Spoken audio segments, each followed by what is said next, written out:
Every day at 1:30, we have what we call a detention calendar. So young people that have been arrested will be in detention. They'll spend the night. They will come on the 1:30 calendar, and we will make a decision as to whether they can be released to a parent with conditions, whether they can be released on their own recognizance with no conditions other than just returning to court, or we'll make a decision that they're a likely failure to appear or a threat to community safety, and that a bail amount is necessary in order to secure their appearance. Washington State first began to separate juvenile cases from adult cases in the early 1900s. And with the Juvenile Justice Reform Act of 1977, the focus began to shift from punishment to rehabilitation. Most county superior courts handle juvenile matters at the same courthouse as adult matters. But a handful of Washington counties have dedicated court facilities that handle juvenile cases exclusively.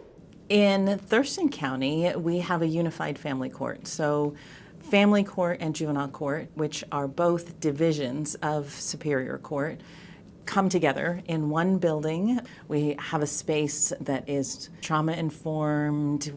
Some courthouses can be very harsh.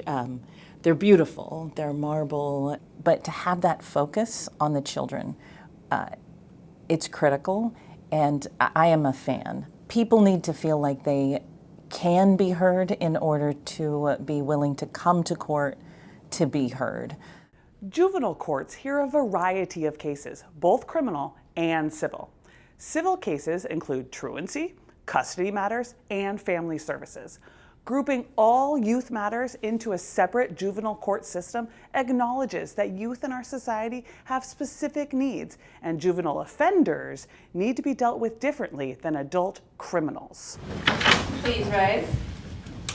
So the traditional juvenile court type cases are the offender matters, which some people like to refer to as crimes, but I am very careful to say juvenile offenses. We know a lot more about adolescent brain development, and we need to treat people who are still forming differently. Unlike truancy, which is a civil matter, a juvenile offender matter is governed by pretty strict guidelines, right? So we have a sentencing grid for juvenile offenders, which points are calculated based on the level of the crime and on the number of offenses that they've had before. There's some discretion within the grid, so there are some juvenile offenses that have mandatory sentences, so sometimes you have to impose a certain number of days, and so we work within that. In juvenile court, we have bench trials only. There's no jury trials, so the judge makes all the findings of facts and the conclusions of law and the sentencing decision.